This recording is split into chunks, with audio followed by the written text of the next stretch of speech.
Хей, добре дошли в One Piece Chapter Review на One Piece Chapter 1089 и също 1090. Викам направо да скачаме към чаптерите. One Piece Chapter 1089 заглавието под обсада. На cover пейджа просто виждаме Нами, която получава бележка любовно писмо от Санджи, който Санджи е дебни на прозореца, го виждаме там. Има Биг, има други работи, cover пейдж, да. Нататък. Чаптер започва с това, че сме прехвърлени в East Blue, родното място на Луфи, където обсъждат изчезването на Гарп и изглежда, че те не се притесняват за Гарп, понеже смятат, че Гарп е жива легенда и не би умрял просто така. Те не смятат, че е мъртъв. Където виждаме детето на Шанкс, на Макино, не знаем кой е бащата, ама имаме теории. Където разбереме, че явно Луфи е по новините, по вестниците доста често. Виждаме също и Дадан, когато плаче и се притеснява за Луфи, а може и да плаче заради Гарп, не сме точно сигурни. Където сме прехвърлени в източният океан, където жителите на някакъв си град се паникьозат от големи земетресения. После сме прехвърлени в Южният океан, където хората виждат цунамита удрят островите, хората се опитват да се качат колко се може по-нависоко, където разказвача се включва и казва: нито едно земетресение в записаната история не се равнява с тези, които усетихме на този ден. Хора по целия свят, на цялата планета усещат тези земетресения и цунамита. Земетресенията предизвикаха немислима разруха по целия свят. След това сме прехвърлени в Великата линия при Лабун, който също усеща земетресенията. Целият свят усеща тези земетресения. Докато разказвача продължава, никой не можеше да определи епицентъра. Затова значението на това геоложко събитие остана незабелязано или по-точно не записано в историята. Без знанието на хората, където продължаваме да виждаме хора по целия свят как се опитват да се спасят от цунамитата и земетресенията и разрухата, кралство, познато като Лалужия, беше заличено от картата на света само преди 6 дни. След което сме прехвърлени към Имо, където сме прехвърлени към марини, които говорят на Имо и елдерите, казвайки им, че те са стигнали до мястото, където е било кралство Лалужия. Кралство, което е било заличено. Няма и следа останало от него. Където виждаме тази огромна дупка, празнота в океана, няма и следа останало от него. Просто огромна дупка. Като циркулираш водопад по средата на океана е. Не можем да се доближим повече, но и също не изглежда така, че дупката ще се затвори, че един вид ще се разпадне върху себе си. Сега чуйте това. Последвалите земетресения предизвикаха по целия свят покачване на надморската височина с цял 1 метър, което означава, че океанът по целия свят се е повишил с 1 метър. Надморската височина се е повишила с цял 1 метър по целия свят заради тази дупка. Та за тези, които не знаят, понеже не съм правил чаптер ревю на този чаптера, в който това стана, беше чаптер 10 и 60, което би трябвало анимето скоро да стигне до този момент. Скоро,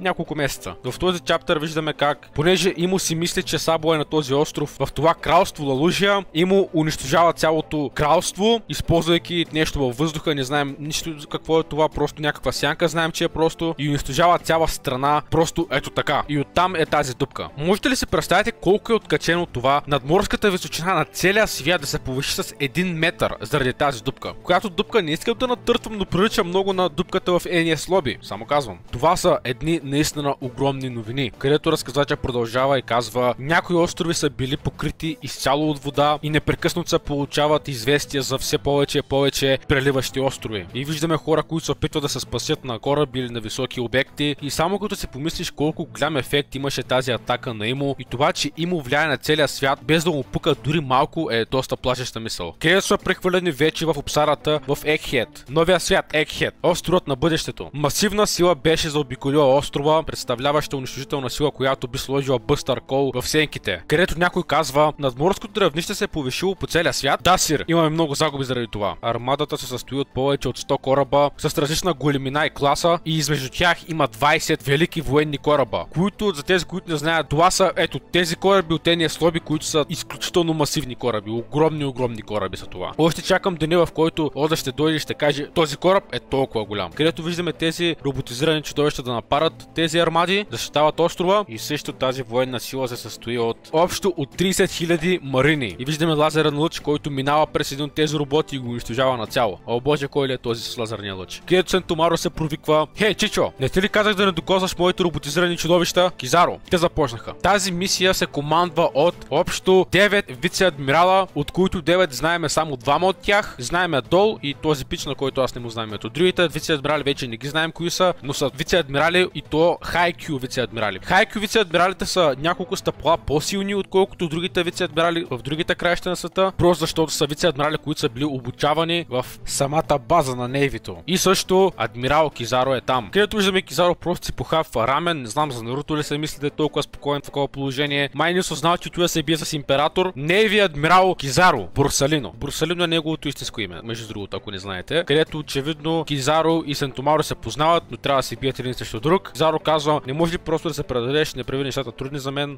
Сентомаро просто му отвръща, няма начин. И Кизаро, както обикновено, страховито. Където Сентомаро казва: лъчите на пацифистите са направени, защото дядо Вегапънк е проучил силите ти. Където виждаме флашбак на Сентомаро, Вегапънк и Кизаро, който Кизаро просто се стреля лазерчета в небето. Явно тези тримата имат история заедно. Кизаро явно до някаква степен е израснал с Вегапънк или нещо от сорта. Сентомаро: не мога да повярвам, че си тук да го убиеш. Кизаро отвръща: Сентомаро кун, никой не може да го защити от неговият избор да иска да проучва тъмният век. Аз просто си върша работата. Кизаро казва: ние не печелим много от цялата тази работа, защото всичко, което щупим, е голяма загуба за нас, марините. На този етап е разумно да преценим, че Роб, Луци и останалите са се проверили да изпълнят мисията си да убият Вегапънк. Сентомаро казва: благодарение на сламените шапки на Straw Hats. Където сме прехвърлени при Сатурн, който явно също обядва. Трябва да се поддържат силни, предполагам. Явно всички са в обедна почивка, докато обсъдират острова. Сатурн казва: погрижи се никой да не разбере, че съм тук, където те обсъждат как ще променят вестниците и какво ще кажат в тях. Straw Hats, пиратите, използват Вегапънк за заложник и са завзели Егхед острова. Смятат да използват това като заглавие в следващия вестник, да извъртят нещата един вид. Сатурн пита: а каква реално е ситуацията? Все още не сме получили никаква информация от CP0 агентите, дали мисията им е успешна, но понеже Сентомаро отвръща на ударите, можем да предположим, че е била провал. С други думи, щом Сентомаро все още се противи. И заради това те предполагат, че Вегапънк и неговите сателити са горе в лабораторията, в купола, заедно с 4-те серафима с тях. И изглежда, че те са се съюзили с император Стралхет и неговият екипаж от 10 човека. Командири всъщност. А тези, които спратихме там на острова да убият Вегапънк, бяха Роб, Луци, Како и Стуси. Имаме и също множество агенти, които явно са били хванати и затворени от Сентомаро и неговият батальон от Марк 3 пацифисти. И също граничния купол, който защитава лабораторията, вече е на 100%. И можем да сме сигурни, че никой не може да влезе или да излезе от куполът просто така. За съжаление обаче няма как да сме сигурни какво е влизало и излизало от куполът за последните няколко дни. А къде са учените и работниците, които бяха в Егхед? Те са се евакуирали вчера. Но разбрахме къде точно са техните кораби в момента. Където Сатурн казва: а какво ще правим, ако някой от тях знае нещо, което не трябва? Потопете ги незабавно. И това и правят. Потапят корабите, които са се евакуирали от Егхед. Или поне това плануват да направят също. Където вице-адмиралът допълва, че Бони също е на острова. Сатурн връща: дъщерята на Кума. Сатурн казва: нямаме нужда повече от нея, може да просто да я оставите. Всички е разбрано. Кизаро-сан, получихме съобщение от предаватели в Егхед. Изглежда, че е обажен отдалече, където се свързват с Мари Джоа, т.е. контакт от Егхед се свързва с всичките предаватели, с които може, до Мари Джоа, до адмиралите, до Кизаро по-конкретно, до Сатурн, до елдерите даже. И изглежда, че Йорк се е свързал с тях от Егхед и говори на елдерите. Йорк казва: колко грубо! Вие се опитвате да убиете имена, все пак се постарах да ви кажа за предателството на Вегапънк и останалите. Където един от елдерите отвръща: така е, но въпреки това ти си толкова Вегапънк, колкото е и той. Ако аз имах интерес към тъмния век, защо тогава щях да ги предавам? Няма логика. Колко сте груби. Както и да е. Справи се добре да оцелееш толкова дълго. Не се ли срещна с CP0? И какво стана с Straw Hats пиратите? И Йорк отвръща: след като аз съм тази, която ви се обажда, питайте се да познаете. Осъзнавате, че аз имам серафимите под мой контрол, нали? Фактът, че съм успял да оцеля през нощта, не би трябвало да е голям шок, нали? Да, последния път, в който видяхме Луфи и екипажа, те се биеха срещу тези серафими и не знаем точно какво е станало след това. Защото ни прекъснаха и не ги бяхме виждали много време. Тоест, последното нещо, което знаем е, че те не знаеха, че Йорк е предателят и в същото време трябваше да се бият с серафимите. Йорк продължава: както и да е. Каква е тази армада около острова? Да не се опитате да започнете война с мен? С моя мила милост? И един от елдерите казва: променихме си мнението за нещо. Ако не греша, ти си способна да заместиш майчиния пламък сама, нали? Майчиния пламък на теория трябва да е енергията, която се използва да захранят онова нещо, което унищожила Лужия. Това не е сигурно, не знаем какво е. Mother's Flame. Даже не сме сигурни дали това е истинския превод, дали въобще този превод е правилен. Може да е Mother's Frame, не само Flame, което явно е един вид захранване на нещо. Някакъв сорт енергиен източник. Охо, ти да видиш, значи вие искате нещо от мен. Елдерите казват: така е, това е специална молба от нас. Молба? От кой? Както и да е, ако това е което искате, материалите, от които се нуждая, са тук. Електрическата централа, от която се нуждая, е ето тук. Захранването й. Което също това се превежда и като Fusion реактор, което е, няма да навлизам в физика и подобни работи, но ако е Fusion реактор, би било откачено, защото това е нещо, което става буквално в слънцето, за да продължи да гори подобни работи. Не съм кой знае колко сигурен дали Ода реално ги мисли тия работи, защото това е много дълбоко в физика и подобни работи. Където Йорк казва: просто обещайте, че няма да ме нараните. Или моята любима лаборатория. Елдерите: така да бъде. Също все още искам да бъда Селестиал дракон. Елдерите: това може да се уреди. Тогава имаме сделка. Обаче има още едно последно нещо, което искам да направите първо. Спасете ме! Страхът Луфи е тук и ще ме убие! Където Йорк реве за помощ. Елдари, адмирал Кизаро, какво по дяволите, какво? Моля ви, размажете тези откачалки! Те са луди! Където в последния панел виждаме просто как Йорк лежи на земята, всички се я накръжили, Зоро я заплашва с катаната, докато Усоп просто говори, каквото ти казвам, говори.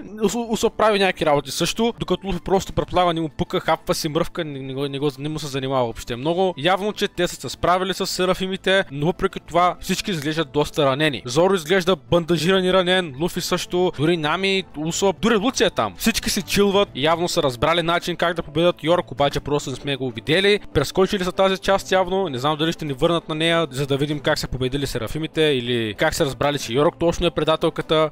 Като цяло как са стигнали до тази ситуация, но може да не се върнем от това като цяло. Нами казва, разбирам, всичко си идва на мястото. Луфи просто казва, не разбирам много какво става, но можем просто да използваме да се измъкнем, нали? Бони казва, това означава ли, че сме под обсада? Вегапънк също разбира за това. Йорк е на земята и моли за помощ да я спасат от тези откачалки. Не знам обаче на Зоро и на Усоп майче им е най-забавно. И така приключва този чаптър. Няма да губим много време, направо скачаме към следващия чаптър, понеже това чаптъра на ревю. Чаптър 10 и 90. Заглавие Кизаро. На cover пейджа виждаме някой, който не сме виждали от 25 години, именно Куро. Куро за първи път е на cover пейдж на One Piece. Откачено. Нататък. Чаптъра продължава точно там, откъдето спря предния, а именно целият екипаж говорят на елдерите. И Луфи както обикновено просто взима ден мушито и казва, хей, аз ще бъда крал на пиратите пред елдерите. И това е за първи път. За първи път Луфи казва това пред петимата елдери, петимата главнокомандващи. И Кизаро също слуша. Луфи казва, ние държим всички вегапънкове тук при нас. Ако искате Йорк да живее, разкарайте всички тези кораби от тук. Луфи ги изнудва, моля ти се. Докато Йорк крещи, помогнете ми. Марините си мислят, о боже,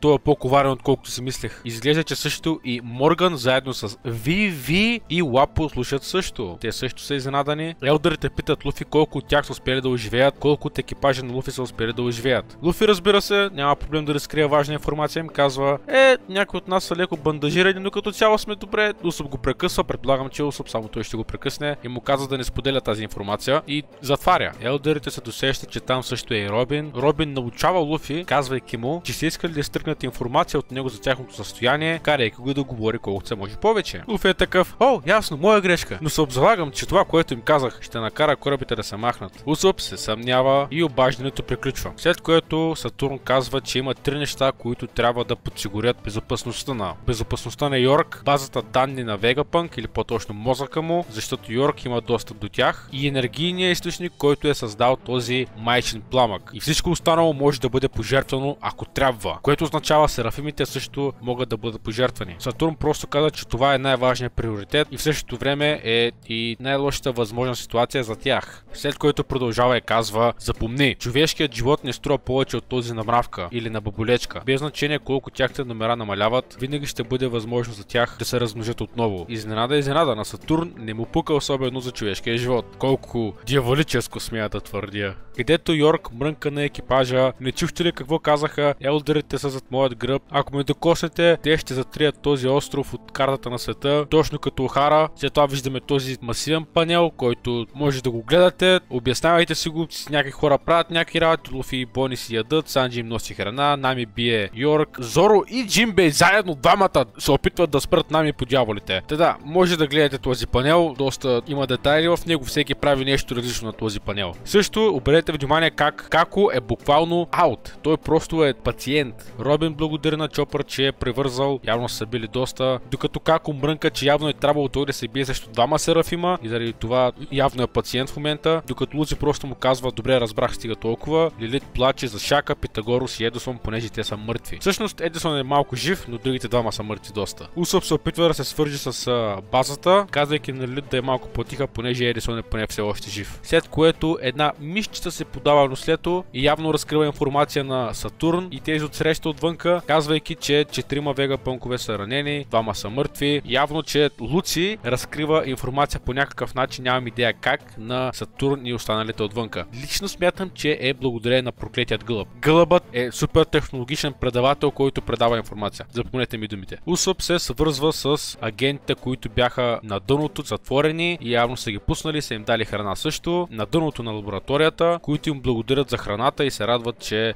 вече могат да ядат, не са яли от много време и са им наистина много благодарни. Където виждаме, че те всъщност са успели да заловят серафимите, затворили са ги в балони. Балони, които неутрализират дяволски плодове. Да, това не сме видели как е станало, но просто е станало, предполагам. Понеже тези балони са смесени или по някакъв начин технологични глупости с океанът и не могат да ползват плодовете си и така са отслабени вътре. И така, разбрахте ме. Серафим Михолк проговаря и казва: нещо такова може да ни затвори. Глупаво. Въпреки че изглеждат като нормални балончета, са доста полезни. И понеже тези агенти, които са до тях, ги е страх от тях, Бола ги подсигурява и им казва, че ние нямаме заповеди да ви убиваме, така че може да сте спокойни. Те не са заинтересовани от тези агенти просто. Явно серафимите вече си говорят на свобода. Аз реално си мислех преди време, че те не могат да говорят или че си пазят гласовете за концерт или нещо от сорта. Абе, не говореха много, но сега вече са доста по-приказливи. Агентите от тях се успокояват, където Франки казва, че са успели да се справят с серафимите благодарение на Серафим Бола S-Snake. Ще я наричам S-Snake. Когато кажа S-Snake, това означава Серафим Бола. Франки благодари на Серафим Бола, че е отменила вкаменяването им. Вегапънк е изненадан, че тя не е била програмирана да прави така. И където теориите се оказаха верни, в кръвта й е да има слабост към Луфи, нашия главен герой, Ризмайстора. Виждаме просто как Луфи моли, бъркайки S-Snake с Ханкок, и я моли да върне обратно неговите приятели, казвайки: разчитам на теб, ти си единствената, която може да го направи. И S-Snake просто не може да откаже на Луфи. Явно,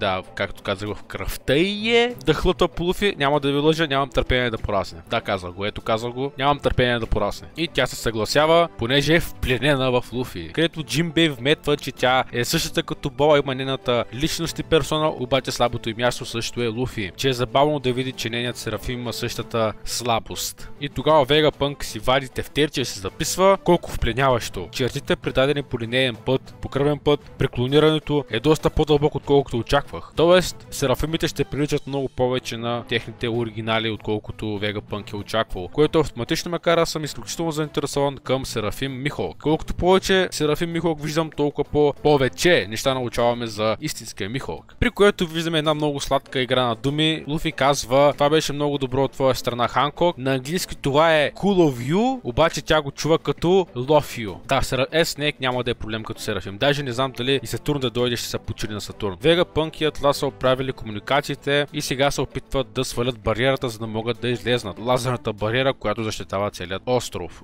Лаборатория всъщност. Където Йорк казва, че си губят времето, понеже е сложила парола на него, казайки, че няма да го намерят в датабазата рекордите на Вегапънк, понеже не ги е плодова. И Лилит е избухливата и се хвърля на Йорк, мръсна предателка. И тя е убедена, че те няма да могат да разшифроват паролата. И пацифистите и всичко останало е под нейна юрисдикция. И Лилит все още се нахвърля. Където Стуси казва на Вегапънк, че са заобиколени от над 100 кораба с различни големи най-работи, 30 000 марини, и тя само го предположи това, но го предположи перфектно. Вегапънк не се сдържа, доста е спокоен. Санчи, моят човек, разбира се, лейди Стуси, би ли желала кафенце? Йо, заклевам се, ако Лилит и Стуси се качат на кораба, ще имаме проблеми. Чаптерите ще минават много по-бавно и ще минават много трудно. След което Вегапънк извиква Нами, понеже тя е навигаторът на корабът, за да я пита на къде ще отплават. И Нами идва при него и му показва, че логът все още не се е ресетнал на цяло. Посоката, която се е закачила, така да се каже, когато са били още в Лано, могат да хванат по тази посока. Нами казва, че сочи на север. И Вегапънк казва: о, това е Елбав! Луфи и Усоп, моите герои! Елбав! Днес ли отиваме там?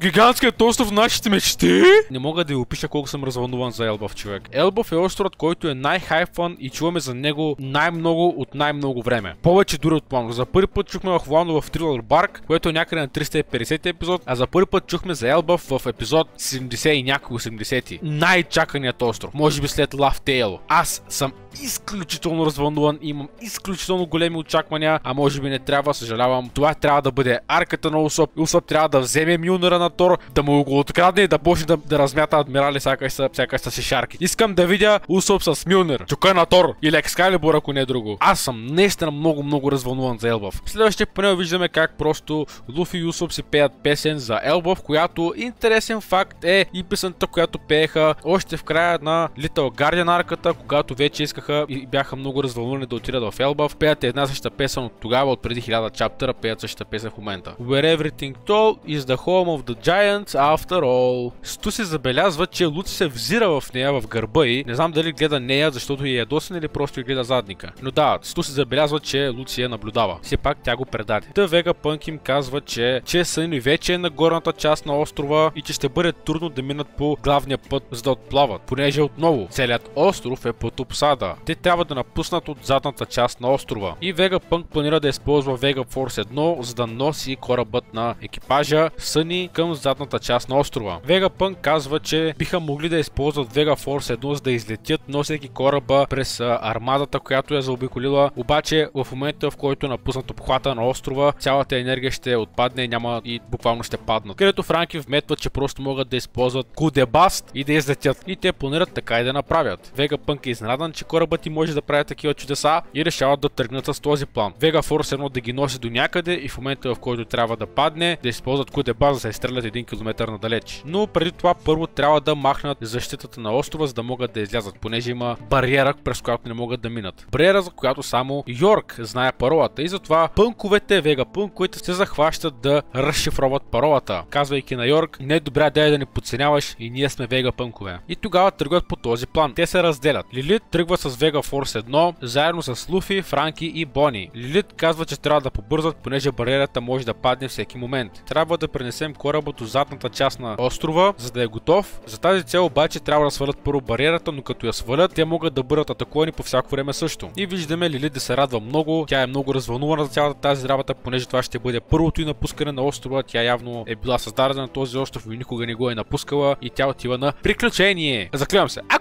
Ако Лилит умре, ще си имаме проблеми. Умряха вече двама Вегапънка. Окей, не ме интересуват много тия Вегапънкове. Шака беше готин, тъпичко, ама е мъртъв. Какво да се прави, няма как да върне времето. Лилит обаче, ако умре, предпочитам главния Вегапънк да умре, отколкото Лилит. Така че, Ода, нека да си стиснем ръцете. Лилит няма да я бараме за нищо на света. Където Франки казва: хей, отиваме на питник. Но Луфи, разбира се притеснява за по-важните работи, като дали храната ще им стигне. И разбира се, Бони подкрепя тази мисъл, казвайки: със сигурност това, което хапнахме по-рано, няма да ни стигне. Трябва да вземем още храна. Луфи предлага: нека просто да вземем малко сирене. Санджи се погрижи за останалото. Тук, ето тук, чуйте. Бони казва: мамка му, този мъж е страхотен. Готвач, който може да се бие. Оу, шит! Оу, Блу, бавно, но славно. Не му трябва да го намери. Трябва да го събере. Изглежда, че Бони харесва Санджи. Дали е от уважение, защото е добър готвач и в същото време може да се бие като тумор, или днес не го харесва, не я знам. Но хей, това беше много сладка вметка, която аз много уважавам и оценявам като Санджи фен. Където Луфи я пита: днес си малко по-различна. Вчера беше доста по-тъжна. Където Бони казва: не се тревожи, аз вече не искам да убия Вегапънк, чувствам се по-добре сега. Луфи казва: о, това е добре, защото плачеше цяла вечер вчера. Аз не съм, казва Бони. След това сме прехвърлени от гледна точка на марините, които явно са получили информацията. Той не е котка, той е плъх.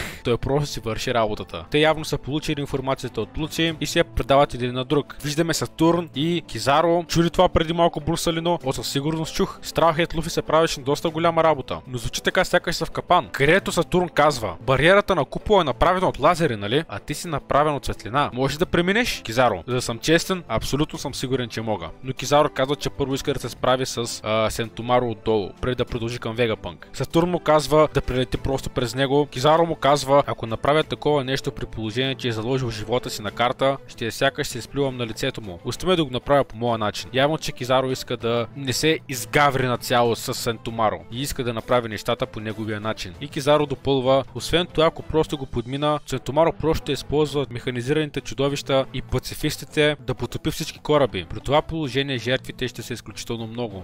Сатурн казва, че могат да се подготвят, за това обаче не му се иска да протичат нещата твърде дълго време. Знаеш ли къде се намира захранващата система Кизаро? Кизаро просто казва: Роб Луци е невероятен агент. Той ни изпрати всичката информация, от която можем да се нуждаем. Марините вече са наистина готови за битка. Вице-адмиралите заповядат на всеки, който може да използва 6 рокошикита, т.е. техниките, които CP9 използваха в Ениес Лоби арката. Всеки марин, обикновен марин, който може да използва тази техника за летене, да прелети над чудовищата. Което ми прави впечатление нещо, че те май си говорят телепатично, те не говорят, по-скоро мислят и си комуникират по този начин. Може би някой има дяволски плод, който им свързва умовете, но не съм напълно сигурен. Просто издат балончета, както и да е. Трудно ми е да го разбера точно това. Понеже пацифистите са почти непробиваеми от прости оръдия, те планират да атакуват първо роботизираните чудовища. След което сме прехвърлени прехвърлени към Луфи и останалите Луфи, които са лигави и си играят с облаците, които са меки като тези в Скайпия и се подскача. Франки му казва да се фокусира, всички бягат към Съни, докато Лид бяга към Вегафорс и в този момент Кизаро влиза в действие. Използва техниката Ята но Кагами, която явно тук пише, че това е едно от трите имперски огледала или нещо от сорта на Япония, култура, нещо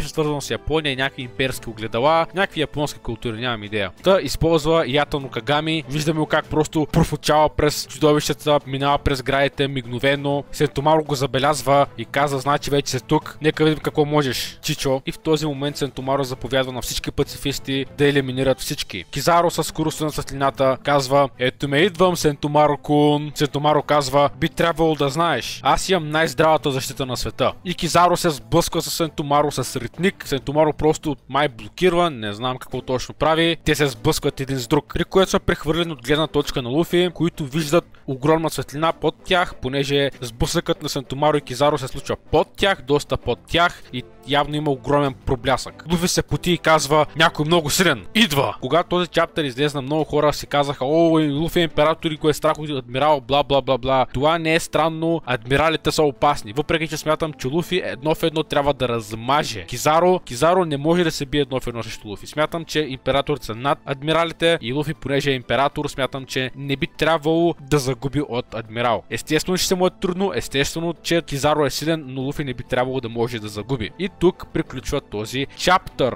Да, това ще от това видео. И линкове за моите разни работи в описанието и също YouTube канала ми, главният аниме канал е също в описанието и други важни работи, които май няма да кажа напълно, но пък ще са долу в описанието, бъдете сигурни. С две чаптър ревюта. Ако видеото ви е харесало, оставете по един лайк. Ако искате да видите още манга контент, subscribe с камбанка и също не спирайте да лафите за манга. Бай-бай!